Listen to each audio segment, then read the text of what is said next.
You've been deceived, subtly, sweetly, and systematically. Not by governments or shadowy organizations, but by the very teachings you thought were empowering you. That vision board collecting dust? The positive affirmations taped to your bathroom mirror? The endless journaling, scripting, visualizing? They might not be helping you. They might actually be holding you back. You've been chasing the glow of manifestation, but unknowingly trapped inside a maze built from half-truths and recycled fluff. And here's the hardest truth to face. It's not your belief that's broken. It's the map you were handed. The law of attraction, as it's popularly taught, has been sugar-coated into a feel-good placebo. You've been told to raise your vibration, to think positively, and act as if, like the universe is a genie who grants wishes if you just pretend hard enough. But here's the raw reality. You're not manifesting from your thoughts. You're manifesting from what's underneath them. The secret isn't about envisioning your dream house. It's about decoding the frequency that your nervous system has locked in as normal. It's about uncovering the hidden, unconscious command that keeps attracting the same cycles, no matter how hard you try to escape them. That's why it feels like your manifestations always arrive late, or worse, arrive broken. You do the work, you follow the rules, and still your reality loops like a rerun. It's not because you didn't believe hard enough. It's because you were using belief as a bandage, not a signal. The universe doesn't respond to your words. It echoes your frequency. And your frequency isn't something you chant your way into. It's the sum of your deepest, most invisible patterns, most of which you didn't even create on purpose. What no one told you is that the real attraction isn't about pulling things toward you. It's about locking in with a version of reality that already exists.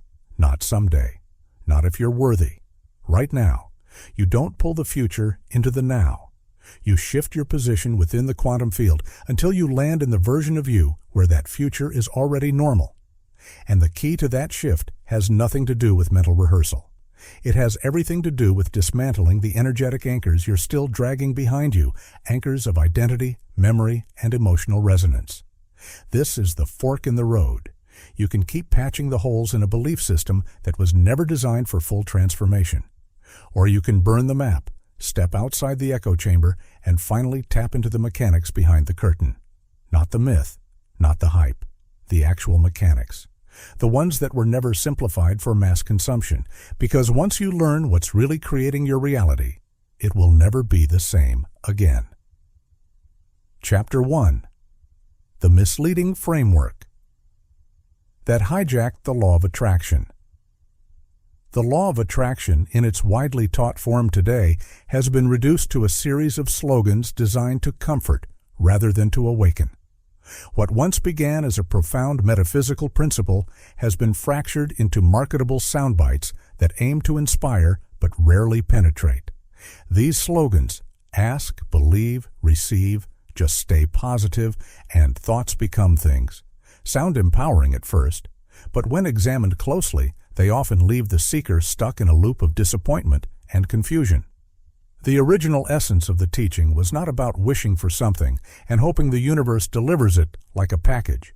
It was about a profound inner alignment with life itself, one that defies shortcuts and surface-level motivation. In this fragmented version, people begin to treat the law of attraction like a cosmic vending machine. They put in a visualization, a few affirmations, maybe a vision board, and then wait for the universe to spit out the result. This turns the entire process into a transactional exchange, as if the universe is responding to well-written requests or enthusiastic feelings alone. This misunderstanding shifts the teaching away from depth and into a shallow system of behavioral rituals where success is measured by how perfectly someone follows the steps, rather than how deeply they understand the nature of reality. Instead of seeing their experiences as reflections of deeper alignments, people are taught to see manifestation as a reward. If something good shows up, it means they were doing the right techniques. If something unwanted appears, they blame themselves for having the wrong thoughts. This causes people to see the law of attraction as a moral scale, where they succeed or fail based on whether they were mentally good enough. It creates anxiety and self-monitoring rather than insight and presence. It becomes less about understanding how reality reflects one's entire state of being and more about performing emotional correctness to win favor from the universe. One of the most damaging confusions in the modern teaching is the idea that wanting something strongly with the mind is the same as being compatible with it. But mental desire is not the same as having the capacity to hold or embody something. A person may desire love, success, or health with great passion, but that desire alone doesn't mean the person's life is ready to support it. Compatibility isn't built on how badly something is wanted. It's built on what is naturally congruent within one's life structure. The modern framing skips this entirely, teaching people to fixate on intensity of desire, as if craving hard enough will bend reality in their favor. This is why the widespread use of manifestation checklists, things like scripting, gratitude journals, morning rituals, and visualizations, can create emotional dependency. These tools are not inherently harmful, but the way they are marketed turns them into magical steps. People begin to rely on these lists as if following them precisely is the only path to receiving what they want. The process becomes about control, micromanaging thoughts, tracking emotions, ticking boxes, and any deviation is met with fear that the manifestation won't happen. This obsessive structure does not lead to empowerment, it leads to fragility. Instead of freeing a person from lack, it deepens their attachment to doing everything right. One of the most popular and misleading phrases, "thoughts become things," is a prime example of how a complex principle was compressed into something too simplistic to hold any real weight. While it's true that thoughts can influence reality, the phrase suggests a direct, one-to-one relationship between what you think and what appears. It ignores the complexity of inner structure, past experiences, stored meaning, and internal coherence. Thoughts are part of a larger system. They are not isolated agents of creation. By turning the creative process into a mental factory where all that's needed is to think harder, better, or more positively, this teaching overlooks the richness and nuance of real transformation. The damage is subtle but significant. People blame themselves for not thinking the right thoughts, punish themselves for not staying positive, and feel like failures when their checklists don't produce results. This isn't empowerment, it's spiritual pressure disguised as inspiration. The real teaching was never meant to produce instant results based on mental effort. It was about unraveling the deeper reality behind appearances, not dressing up hopes in polite thoughts and hoping for miracles. When the law of attraction is hijacked in this way, people become seekers of methods instead of explorers of self. They search for new techniques, new scripts, new affirmations, all in the hope that the next one will finally unlock what feels missing. But what's missing isn't the right words or rituals. It's the understanding that this law was never about getting what you want through performance. It was about revealing what is already aligned with who you are. And that insight cannot be captured in slogans. It has to be lived, not marketed. It has to be embodied, not mimicked. The distortion doesn't just confuse people, it traps them. It places them in cycles where they believe they must earn their desires by being mentally perfect. It turns spirituality into an achievement game and manifestation into a contest of who can look the most aligned on the outside. But the truth can't be bought or summarized in 5 easy steps. The law itself was never meant to be simplified into strategy. It was meant to be realized through presence, not performed through repetition. Chapter 2. Why Your Requests Don't Reach the Field. The reason most people feel like their requests vanish into thin air is because the actual communication with the universe doesn't happen through spoken words or even conscious thoughts. It happens through something much deeper, your consistent energetic tone. This tone is like a silent transmission that your whole being sends out at all times, whether you're aware of it or not. It's not based on what you say during a manifestation ritual or what you write in a journal.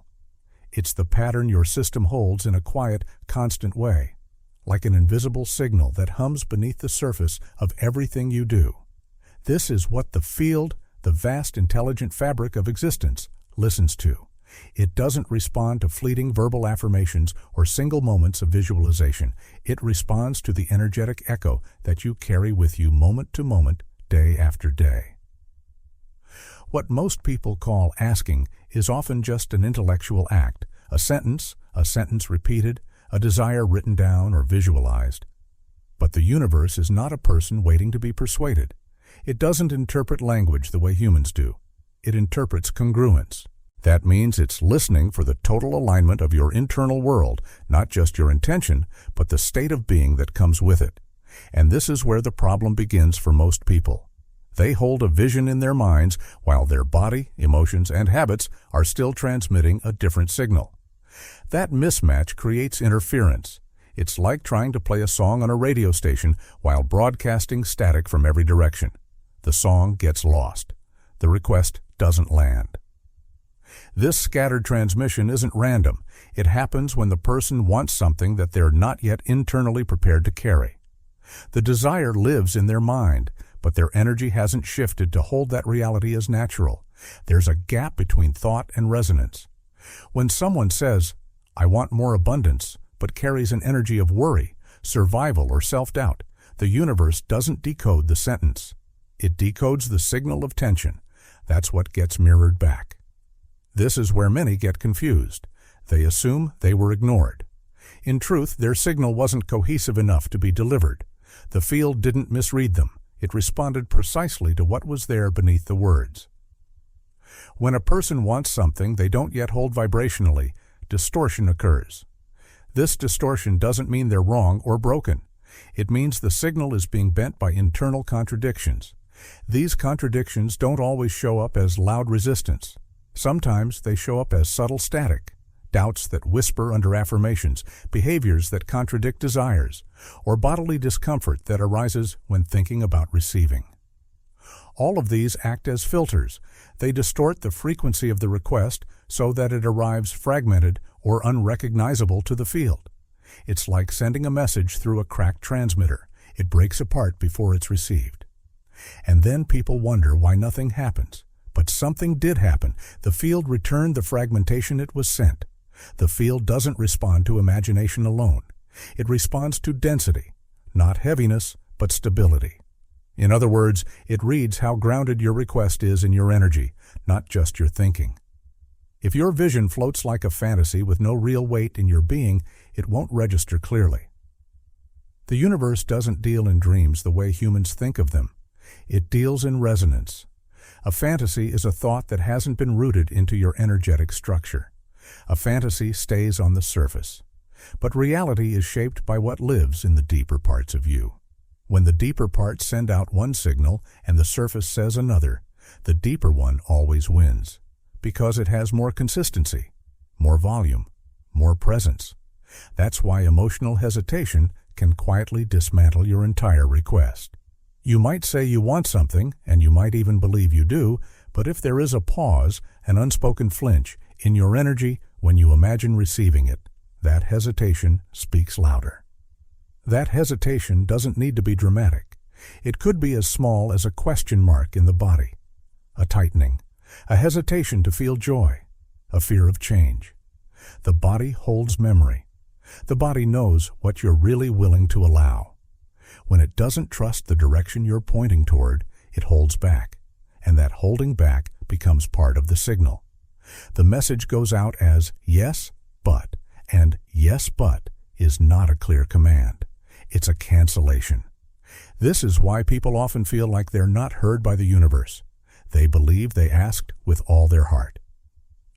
But asking with the heart is not the same as asking with the whole system. If even one layer of your energy is in conflict with the request, the field doesn't receive it as a yes. It receives it as a contradiction, not because it's cruel, but because it reflects exactly what it's given. It mirrors clarity with clarity and confusion with confusion. It doesn't interpret your good intentions. It mirrors the signal you carry, not the one you think you're carrying. People often assume that if they speak with passion, visualize vividly, or affirm daily, their request should be answered. But passion is only one layer. Visualization is only one layer. Repetition is only one layer. If the deeper resonance, what your system truly emits, is unclear, then these efforts don't penetrate the field. It's not about force or repetition, it's about coherence. All aspects of you must be saying the same thing. If the mind says yes, the emotions say maybe, and the body says no, the total signal is scrambled. This isn't punishment, it's precision. The universe does not sort your requests by worthiness, it sorts by resonance. That means even noble, heartfelt desires won't be received if they're not supported by a matching energetic pattern. The field is not deciding if you deserve what you're asking for. It's scanning for alignment. It's listening for a steady note. When your internal world plays that note consistently, without contradiction, hesitation, or distortion, the field responds immediately, not as reward, as reflection. That's how this interaction works, not through persuasion, but through clarity, not through longing, but through alignment. Every request is either amplified or canceled by the coherence of the signal behind it. That coherence isn't manufactured through words. It's not generated through willpower. It arises when every layer of your being, thoughts, emotions, posture, breath, presence, sends out the same message. Until that happens, the field remains loyal to what you truly embody, not what you occasionally hope for. And this loyalty is not a flaw. It is the law by which the universe maintains its symmetry. It's not ignoring you, it's mirroring you. Chapter 3. The Hidden Priority. System of Reality. Reality is not random, nor is it governed by the strength of your surface-level desires. At its core, it responds to what you consistently consider true in the backdrop of your life, even when you're not thinking about it.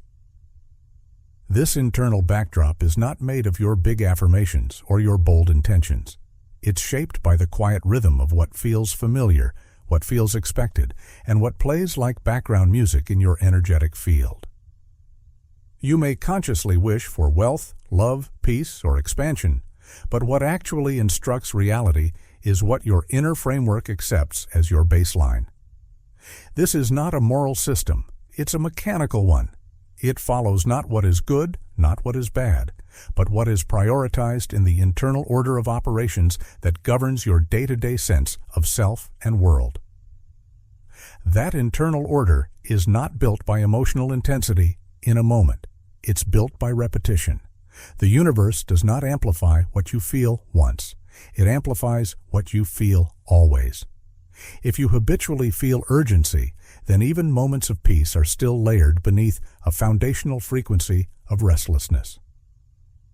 If you spend your days protecting yourself from scarcity, then no matter how many times you write, "I am abundant," the core program continues broadcasting the need to defend yourself from loss. This energetic priority system works silently, like a current flowing beneath your visible choices. It's not responding to the movie you're trying to play on the screen. It's responding to the power source that's always running the projector. What makes something dominant in your field is not necessarily how badly you want it, but how embedded it is in the structure of your daily existence. If the experience of tension is what you constantly rehearse, through your relationships, your inner dialogue, your decisions, then that tension becomes the energetic foundation upon which reality organizes itself. You might try to escape that tension with a sudden decision or declaration, but unless the underlying structure of "this is what I expect to live" changes, the surface will continue mirroring that deeper configuration. The universe, in this sense, does not bend to the novelty of your hope. It listens to the consistency of your tone.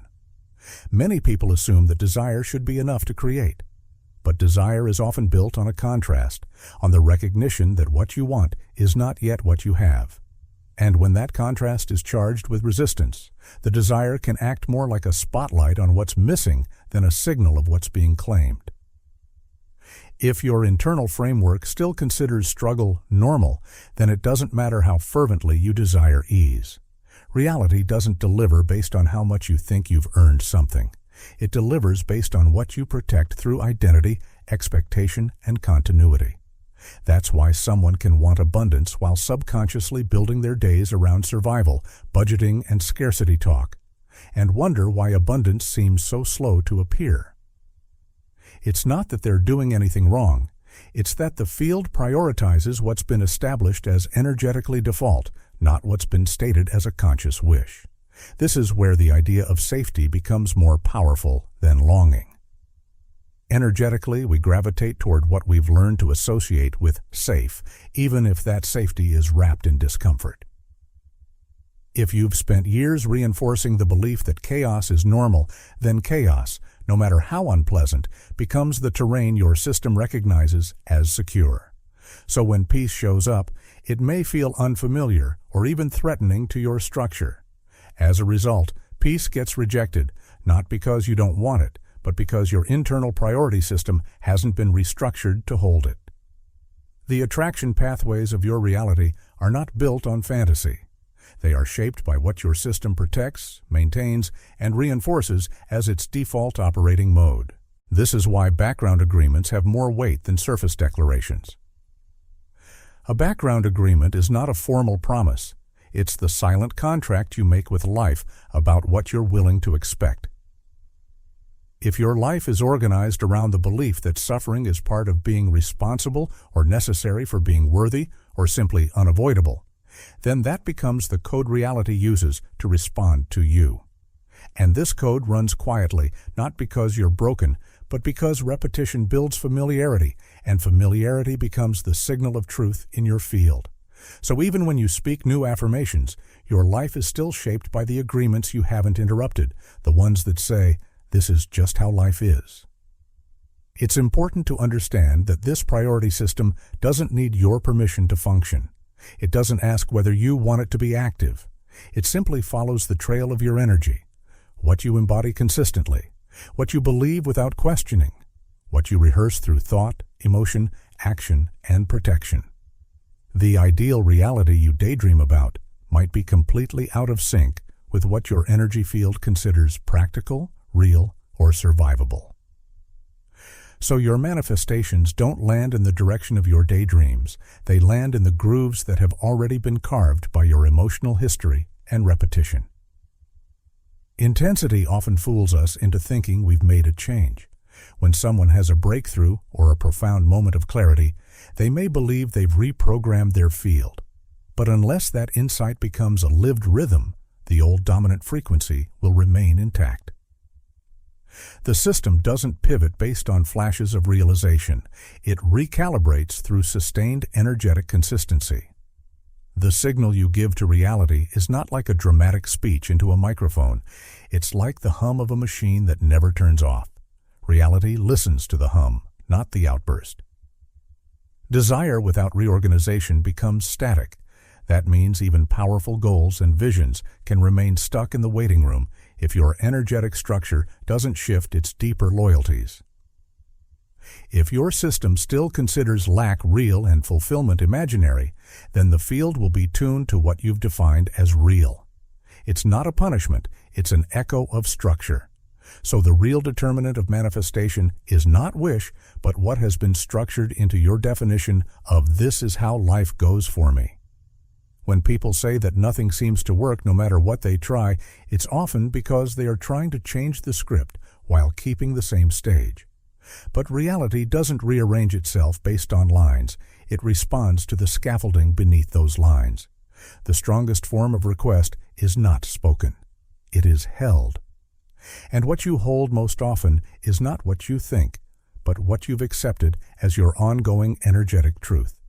Reality, in turn, gives priority to that, not to your exceptions, not to your moments of inspiration, but to the framework that defines your ordinary. Because in the language of reality, what is ordinary becomes what is manifest. Chapter 4. The Signal-Splitting Effect of Identity. Echoes. The signal that reality responds to does not come only from what you think or say. It comes from the echo of who you still believe you are. Identity is not a surface-level idea. It is a layered structure built from every moment you've lived, every version of yourself you've embodied, and every meaning you've assigned to your own experiences. These past selves don't just disappear when you decide to make a change. They linger like shadows, quietly holding contracts that were formed in moments of fear, choice, or survival. Those contracts say things like, "I'll never be like them," or "I must stay small to be safe," or "This is just who I am." They're not verbal anymore. They've settled into the structure of your identity as quiet agreements, and they resist updates even when your conscious mind wants growth. When you set a new intention, say, to become successful, or to feel confident, or to attract a certain relationship, you're sending out a signal. But that signal doesn't move through empty space. It moves through the filter of your identity. If that identity has parts still echoing a different reality, that signal splits. It doesn't arrive whole. The clearer your intention, the more these echoes distort it, because clarity threatens the old identity's survival. Identity is not passive. It's invested in continuity. A self that was built to survive disappointment, for example, will distort any new desire that suggests you might become someone who no longer fears loss. That old self will pull on the brakes, not because it hates you, but because it thinks it's protecting you. In doing so, it fragments the signal you send out, and a fragmented signal returns fragmented outcomes. Even one echo from an old identity fragment is enough to override a clear present-day intention. This is why people can repeat affirmations for years, visualize daily, and still find themselves circling the same emotional or material outcomes. It's not that their practice isn't working, it's that their signal is being intercepted by an old version of themselves who never agreed to the upgrade. These parts live in the background. They operate like filters behind the scenes, redirecting the energy of your choices toward what feels consistent with the past, not what matches your conscious desire. And here's the paradox. The harder you try to escape the old self by becoming someone new, the tighter its grip becomes. That effort is often received by the old self as a threat. It interprets your forward movement as an attempt to erase it, and it clamps down in resistance. This is where many people confuse momentum for progress. They chase transformation by building new goals, crafting new self-images, and adopting new language. But the old identity isn't gone, it's just reacting more strongly. The parts of you that feel unworthy, unlovable, or invisible aren't weakened by your attempts to grow. They're activated, and they become louder in subtle ways. Procrastination, sabotage, fear of being seen, confusion about direction. These behaviors are not random. They are defensive patterns sent by older versions of you who never got to complete their role. The more you try to outrun them, the more deeply they anchor themselves in place. You can't force an identity shift without first understanding who is still holding the reins behind the scenes. This is why the law of attraction doesn't fail due to a lack of clarity or passion. It misfires when the signal you're sending is not unified. You may think you're manifesting a future version of yourself, but the truth is that reality is still responding to the one you're protecting, not the one you dream of being, but the one you unconsciously defend. Protection is the silent language of identity. You may no longer want to be small, but part of you still feels it's dangerous to be seen.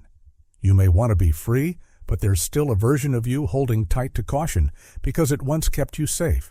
That version sends a signal that says, "Don't change too much," and that signal carries weight.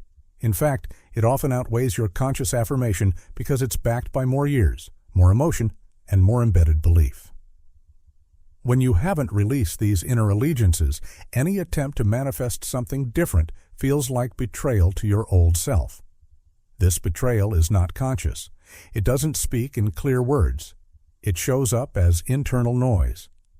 The more you try to push forward, the more friction you feel. You'll notice it as conflict, not always loud, but persistent.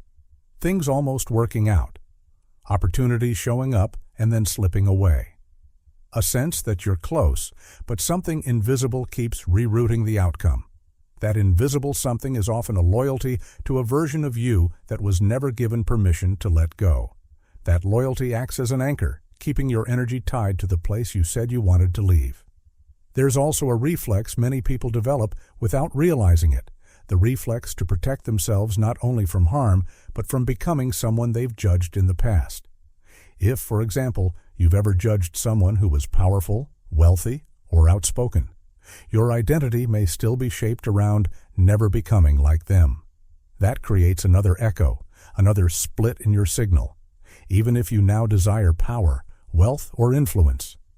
Part of your internal blueprint is still coded to resist being associated with those traits. This tension splits the energy of your manifestation. You are calling in something you've also marked as dangerous, and identity will always default to safety, not to desire. It filters everything through past conclusions. This entire system of echoes forms a kind of hidden network within you. It's not visible on the surface, and it's not obvious in your everyday thoughts. But it is there, shaping the energy of every intention you send out. The field of reality, which is outside the scope of this chapter, receives your signal as it is, not as you wish it to be. And when that signal is split, your results arrive mixed, partial, or delayed. This is not because the universe is ignoring you. It is because the sender is not singular. You are transmitting from a divided source. The ultimate effect is subtle, but powerful. You continue to pursue transformation on the outside while carrying inner identities that are wired to block or distort that transformation. This is not about blame. It is about structure. Identity, by its nature, seeks to preserve itself. If it was built in a time when becoming more meant becoming unsafe, it will fight every new layer you try to add. Until the contracts with those past selves are seen, understood, and allowed to dissolve, they will continue to echo through your reality like static. And even the clearest signal cannot reach its destination when static is still playing in the background. Chapter 5. Energetic collisions between wanting and having. When wanting and having exist in the same space, they do not simply add together. They often collide. This collision is not emotional. It's energetic. The moment you intensely want something, you unknowingly create a gap between yourself and that thing. This gap becomes a space of absence, not a bridge to arrival. The energy of wanting doesn't carry the texture of fulfillment. It carries the frequency of lack. Even when a desire feels empowering, if it's rooted in the sensation of not having, the energy it releases into your reality tells a very different story. This is where the problem begins. You desire something deeply, but the very vibration of that desire announces to the mirror of reality, "I don't have this." And the mirror, with unshakable precision, shows you exactly that. This is the energetic paradox. To want something in a way that reaches outward, without first having the inner experience of it, sends a signal that inherently contains rejection. Desire then splits into two opposing currents. On one side is hunger, the pull toward the thing you crave. On the other is rejection, the subtle push away from it, generated by the very implication that you are not yet the one who possesses it. These two forces pull on each other like magnetic threads, each weakening the other's integrity. This creates a fractured current in your manifestation energy. You're not sending out a clear intention, you're sending a scrambled signal. I want this, but I don't have this. I'm reaching for it, but I'm not ready for it. I need this, but I can't claim it yet. That split signal doesn't just delay the arrival of what you desire. It creates friction in your energetic field that produces loops of denial. The consequences of this collision become clear when you observe what begins to manifest around you. You may notice recurring patterns where opportunities nearly arrive, then vanish. Or situations where small progress seems to unravel. These aren't random. They're energetic echoes of the inner contradiction. The desire signal, instead of being a straight line, becomes a loop, an echo chamber of delay. You're shown signs that the desire exists, but those signs are never accompanied by lasting arrival. This is the nature of a proof loop. The external world begins to organize itself not around your desire, but around the confirmation of its absence.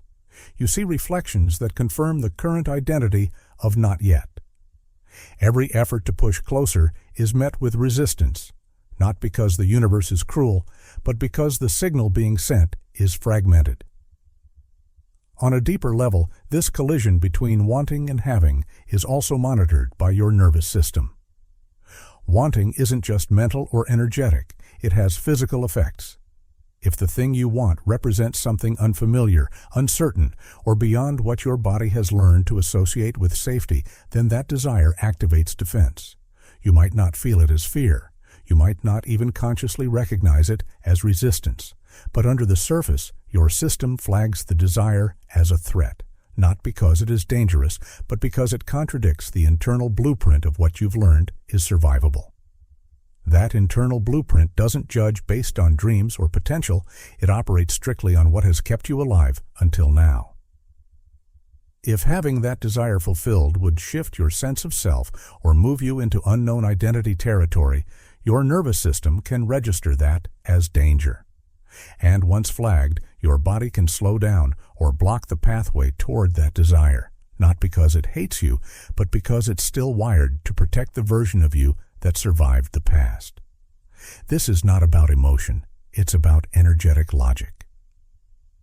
You may be enthusiastic, motivated, and even aligned in your thoughts, but if the energetic field surrounding the desire is coated with "this is missing," then every attempt to reach for it deepens the space between. This is how desires can turn into traps. You set a goal, feel inspired by it, but over time you notice you're stuck in the loop of always working toward it and never arriving. And strangely, the harder you try, the further it seems to stretch. That's not a motivational issue. It's a signal integrity issue. Wanting, when infused with the vibration of lack, begins to reverse itself. It doesn't bring you closer. It holds the object of desire hostage behind a curtain of "not yet." And that curtain thickens the more you stare at it. This energetic behavior isn't malicious, it's mechanical. The mirror responds to the clearest frequency it receives. And wanting, when entangled with identification as someone who doesn't yet have, becomes a broadcast of disconnection. There is a stark difference between holding a vision and chasing it. Holding something internally plants it within the field of having. Chasing it from a place of separation shouts the opposite. The mirror is never confused. It returns the essence of what you're radiating, not your hope, not your intention, but your signal. And yet, this split often hides itself. It masquerades as ambition, as passion, even as love. You might say you want to heal, to grow, to expand, but if the signal behind those words is "I'm broken," "I'm incomplete," "I'm lacking," then those hidden declarations shape the reflection far more than the surface declarations do. The mirror doesn't care what you say. It cares what you are.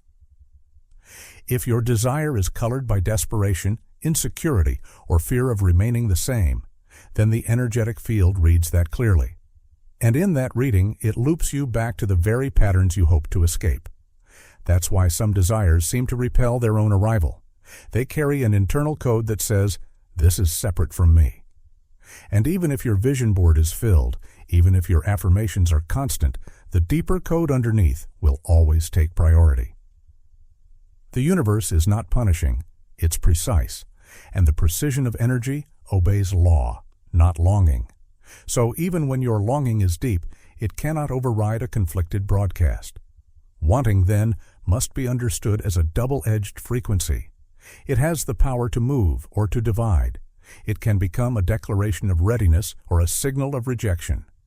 When unexamined, it often becomes the latter. The field reads the lack more strongly than the dream, and so it reflects the lack again and again with brutal accuracy.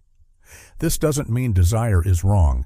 It means the frequency carried within that desire is the real architect of experience.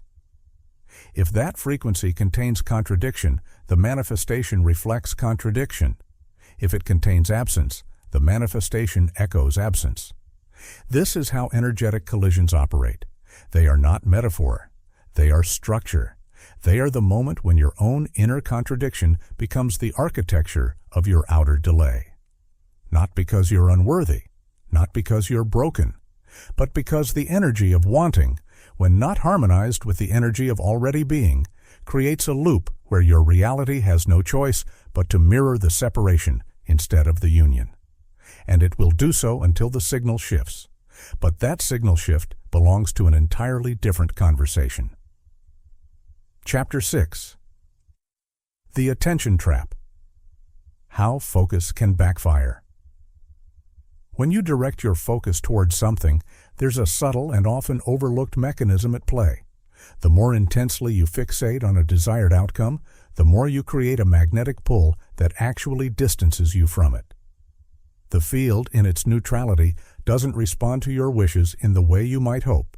It responds to your attention, but not in a way that aligns with the outcome you're aiming for. In fact, the very act of obsessing over an outcome sets up a paradoxical effect. Instead of drawing it closer, your fixation on it amplifies the distance. This happens because the energy you direct toward the outcome is saturated with the energy of lack. I don't have this yet, but I want it so badly.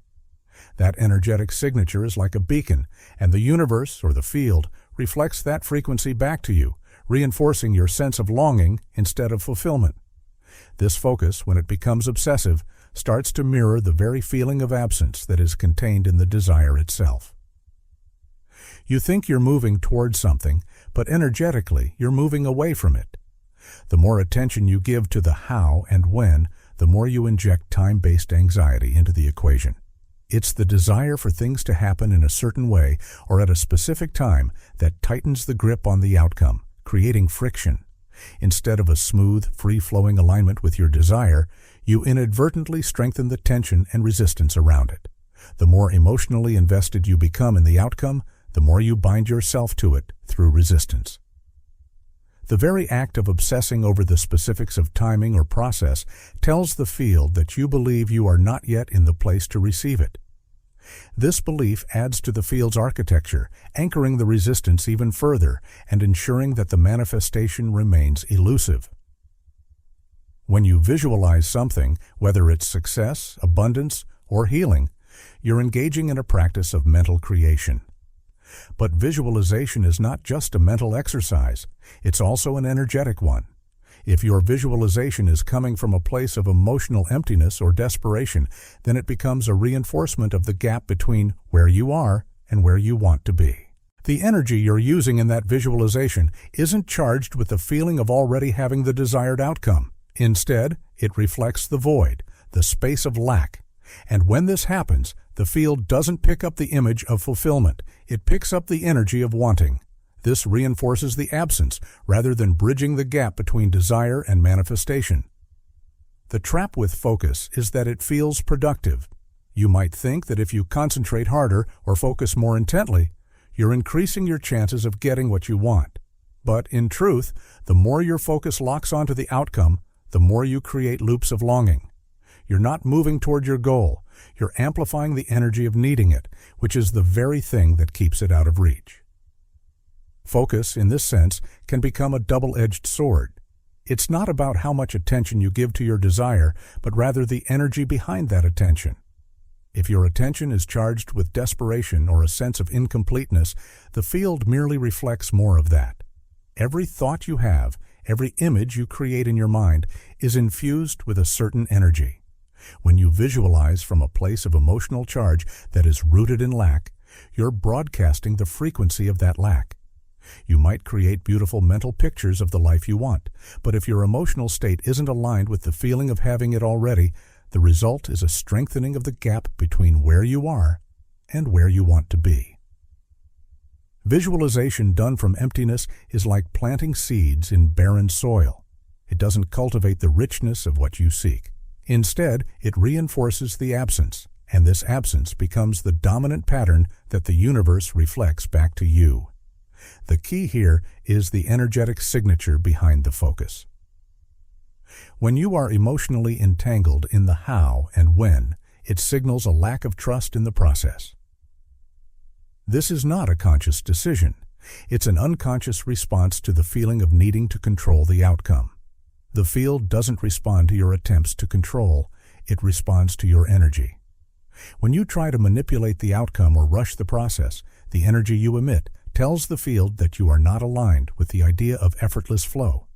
This creates resistance, and the field picks up on it, reinforcing the idea that the desired outcome is not easily attained. It's important to understand that the act of focusing itself is not inherently harmful. It's the intention and energy behind that focus that determines its impact. Focus can be a powerful tool for bringing clarity and alignment, but when it is steeped in attachment, desperation, or control, it becomes a limiting factor. The field reflects not just the object of your attention, but the energy that surrounds it. If your energy is steeped in anxiety, doubt, or urgency, those qualities become amplified and mirrored. And so, the more intensely you focus, the more you may find yourself cycling through experiences of delay, frustration, or denial. The attention trap is subtle because it often masquerades as necessary effort. You may feel that you need to focus more or be more vigilant in your pursuit of the desired outcome. But in doing so, you inadvertently feed the resistance. This is not to say that focus is irrelevant. Focus is essential. But the energy behind that focus needs to be free from attachment to timing or outcomes. If you are to create from a place of power, your focus must come from a space of trust, openness, and alignment with the present moment. Without that, your focus will only magnify the distance between you and what you seek. The focus trap is not just about attention, it's about alignment. If you are not emotionally aligned with your desired outcome, the act of focusing will merely bring you closer to the feeling of needing it rather than having it. Your thoughts, intentions, and actions must all be infused with the energy of already having in order to create a direct path to manifestation. Without this alignment, focus becomes a mechanism of resistance, reinforcing the very conditions you seek to escape. And thus the cycle continues as you find yourself trapped in the attention loop. Chapter 7. Reverse Polarity. When positivity blocks manifestation. There is a subtle yet powerful paradox in the realm of manifestation. When we force ourselves to stay positive, we often create more resistance than we realize. The pressure to maintain constant positivity can lead to the repression of essential emotional experiences that must be processed for growth. This forceful push for good vibes only doesn't align with the full spectrum of human experience. It doesn't allow the negative, darker, or challenging emotions to surface, and in doing so, it creates an energetic blockage. This blockage prevents the natural flow of energy from moving freely through you. It's as if you're trying to push a river into a smaller channel. While it might seem like you're in control, the flow becomes constricted and the energy is trapped, unable to move forward. When we reject or avoid our darker emotions, we deny them a space to exist, and this creates a split within ourselves. The energy that's trying to flow becomes fragmented, as if there are two opposing forces within us, one pushing for positivity and the other holding on to the denied emotions. This internal division cancels out the authentic alignment needed for true manifestation. Authentic alignment is not about bypassing what you feel or pretending to be something you're not. It requires embracing the totality of your emotions, both light and dark. Trying to bypass the shadow side of your experience and pretending that everything is perfect creates a form of disconnection. It results in a mismatch between your internal state and the energy you're projecting outward. This dissonance blocks the manifestation process because the universe responds to the full spectrum of your energetic state, not just the parts you want to show. When we engage in forced positivity, we think we're attracting what we want, but in reality, we're repelling it.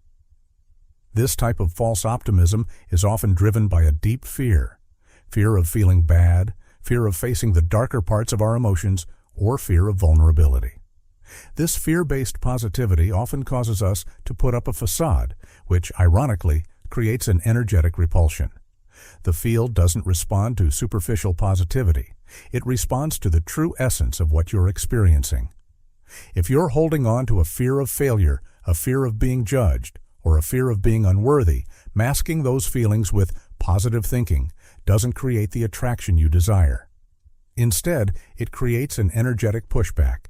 The more you try to avoid the negative, the more you reinforce the divide between what you want and what you're willing to face. And in doing so, you push away your manifestations. Manifestation requires permission. It's not enough to just focus on the positive or try to maintain an upbeat attitude. The field requires full-spectrum permission. What this means is that you must be willing to accept all parts of yourself, both the light and the dark. You must give yourself permission to feel, experience, and express the entire range of human emotions without judgment or suppression. The universe responds to your energy, and if your energy is split or you're only willing to express one part of your emotional spectrum, it won't align with what you truly desire. The energy you put out will be fragmented, and your manifestation signal will be weak or unreadable.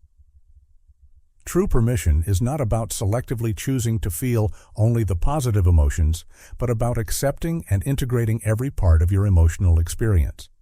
It is this wholeness that creates alignment with the field and enables manifestation to unfold naturally. This concept of forced positivity is intricately connected to the suppression of darker emotions. Many of us have been taught to avoid or suppress emotions like anger, sadness, jealousy, or fear. These emotions are often labeled as negative or unacceptable, and so we hide them away, pretending they don't exist. However, these emotions, like all emotions, are part of the natural human experience. When you deny their existence, you are essentially locking a part of yourself in the shadow, preventing it from being integrated and released. This creates an energetic buildup that prevents the flow of energy necessary for manifestation. The field cannot respond to a signal that is fragmented or incomplete. If you are unwilling to face your shadow, your manifestation signal becomes weak and inconsistent. When you focus only on positivity, you suppress the need for emotional processing. Emotional processing is essential for the clearing of energetic blocks.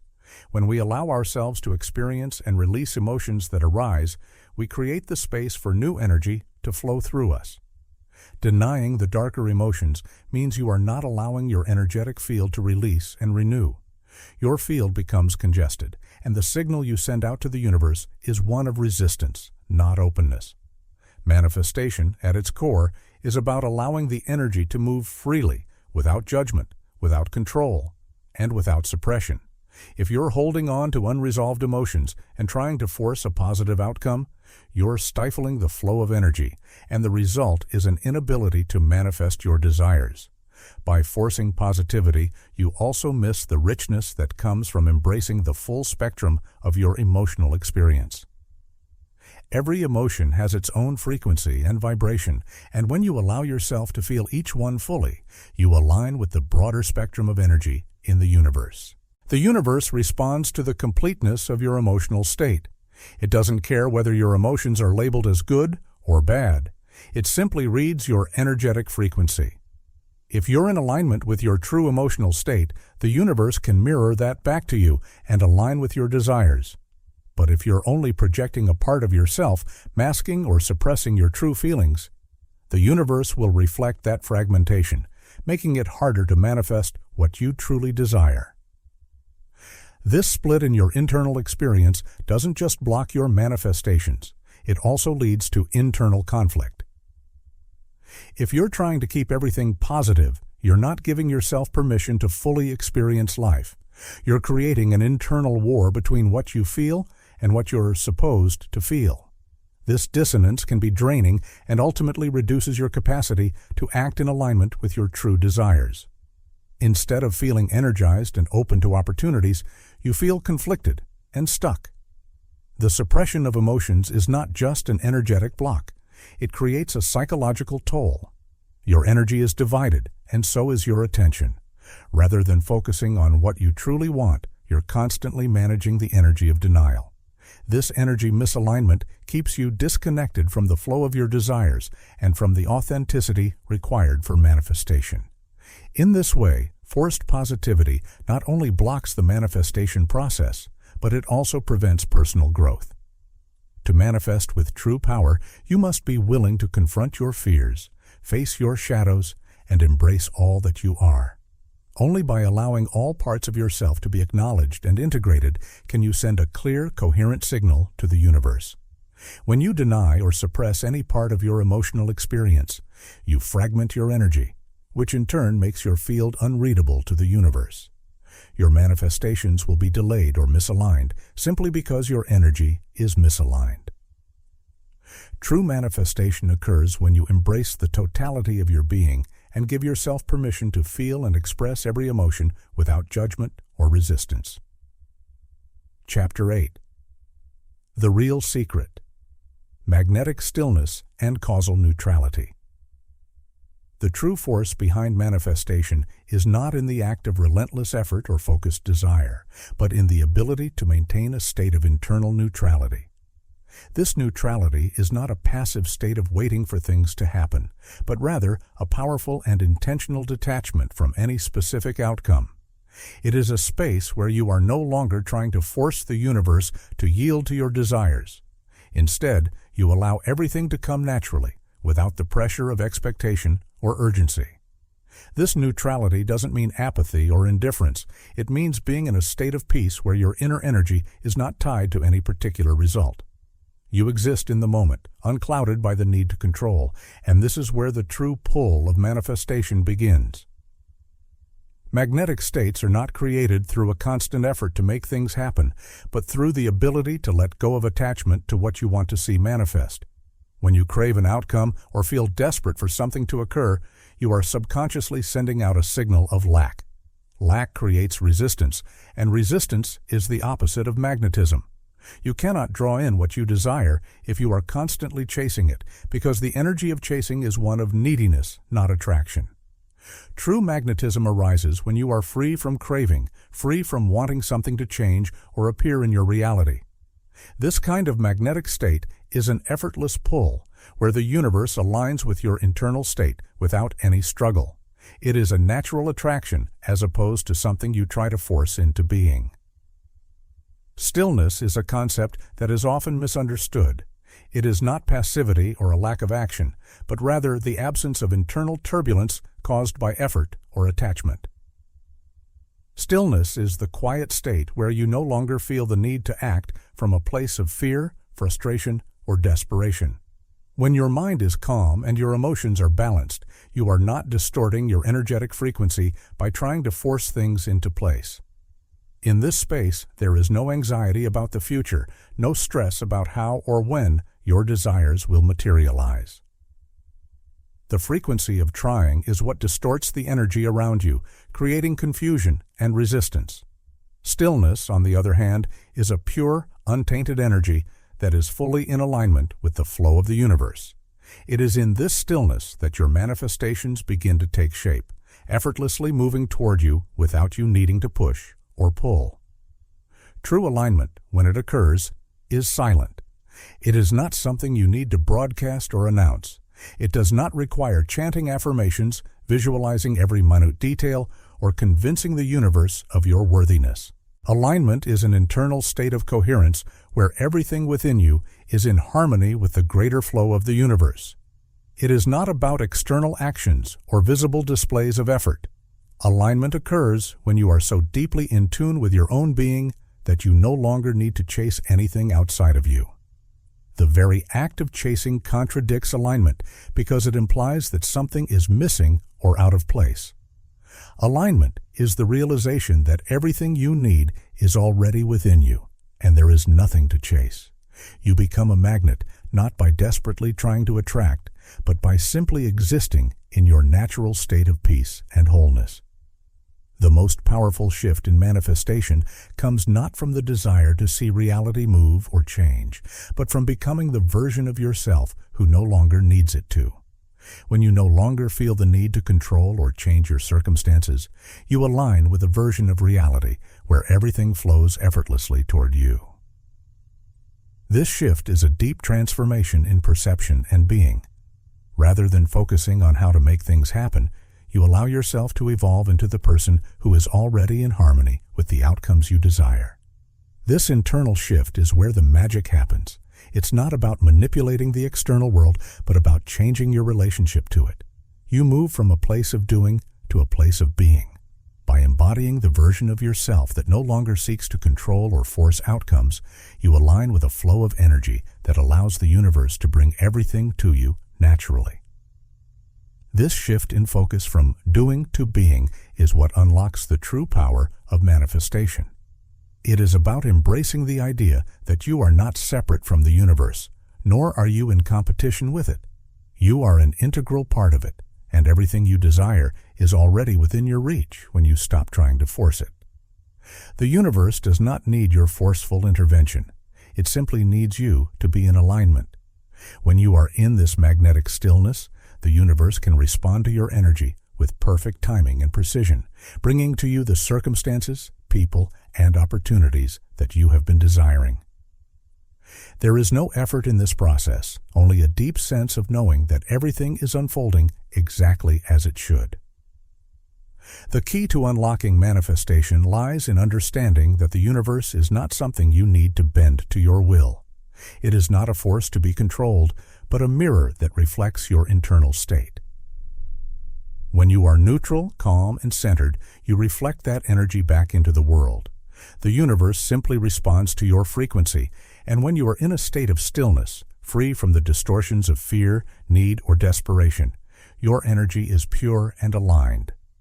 This alignment creates a magnetic field around you that attracts the experiences and outcomes that are meant for you. The magnetic pull is not about what you do, but about who you are, being in each moment. When you become the version of yourself who no longer needs the external reality to change, you step into the flow of your true power. This is not about abandoning your desires or letting go of your goals. It is about understanding that your desires are already a part of you, and they are already unfolding in perfect timing.